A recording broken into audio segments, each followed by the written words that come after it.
Lloyds registers the leading risk assessor in the world. The £100,000 report goes into the technical risks related to operation and doesn't go into the possibility of things like terrorist attacks, acts of God, or aviation risks. The presentation at the Elliot Hotel was attended not just by GSD activists and supporters, but also members of the public, including Waterport Terrace's residents and environmental groups. Copies of the report were handed out. The report identifies 14 individual hazards, 7 of which, together with their associated consequences, are of significant concern. These include the potential release of liquid natural gas in different areas of the operation and the subsequent ignition, which could create a fireball causing thousands of casualties in urban areas. The major concern is of a significant release of LNG, which turns into gas, which then forms a cloud around the facility, a cloud which our report would indicate can extend quite some way from the facility.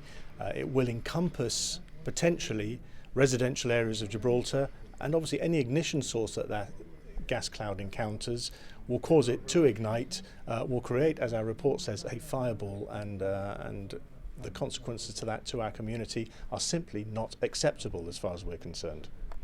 The report makes 33 recommendations to mitigate risks, although the GSD says this will only mitigate the likelihood of an event occurring, not the potential consequences. Well, certainly the report we have from Lloyds would indicate that at the moment the possibility, the likelihood of that happening is fairly high, unacceptably high. But when we're talking about likelihoods, it's very important to note that you can only reduce the likelihood of an event to a reasonable level. It does not mean the event cannot happen. So even in the lowest of likelihoods, there is still the risk still exists, and the consequence of that risk still exists. You cannot have, in an environment like this, a zero risk. It is simply impossible. The report contains an important proviso, and that's that the proposals are at an early stage, and any changes to those proposals would change the results. So is it possible that this report is already dated? I wouldn't entirely accept that, no, because unless you're going to completely relocate the proposed site of both the power station, and the report does look at various options for the storage facilities, unless you're going to completely relocate those, the technology remains largely the same, and as do other considerations like the enclosed environment of the port. So the vast majority of the report would remain very relevant. But the report itself also provides proposals for reducing those risks. So if those are met, then the risks come down. Yes, they do. And any report should provide a list of recommendations which can reduce the likelihood of an occurrence happening.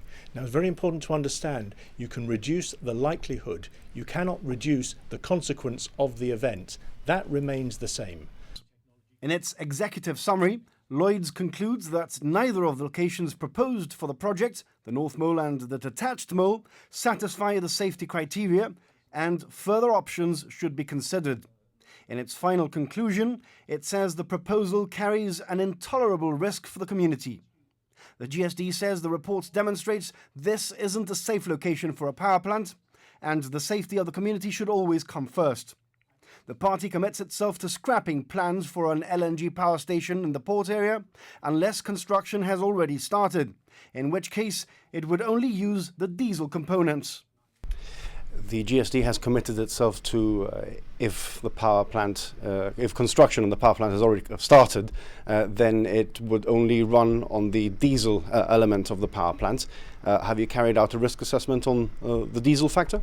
No, we haven't got a separate risk assessment on diesel. Of course, we've had a diesel power station operating in that area. We've had a serious incident with a diesel power station. It is certainly known that diesel is not as volatile as liquid natural gas. But shouldn't you carry out a risk assessment before committing it? And of course we would. And indeed the government, because it's a dual fire power station that they're proposing to build, presumably in their report, will indicate what risks are associated with diesel in that area. And of course the government is also required to produce the environmental impact assessment, which our resources do not allow us to do. Of course we can't do all of government's work for it either. We wait for government to produce those reports. How has this report been funded and how much has it cost? The report costs £100,000. It is produced by the Lloyds Register of the United Kingdom, world-leading experts in terms of risk assessments. They underwrite many risks all over the world. They're a very well-known organisation. The report has effectively been funded by a third party who support the GSD and who are willing to commission this report on our behalf. But whose identity you won't reveal? No, I don't think it would be fair to reveal the identity of we're not required to reveal who is funding party activity any more than the government is required to reveal where they receive donations from. Party leader Daniel Feetham says it's become obvious the government didn't do its homework before committing itself to an LNG power station, and points out that it still hasn't commissioned a report like the one now in the GSD's possession. Mr. Feetham called on the Chief Minister to stop being a political coward and playing the nationalist card by accusing the GSD of playing into Spain's hands. He said no amount of diversionary tactics would stop the opposition from doing its job and holding the government to account.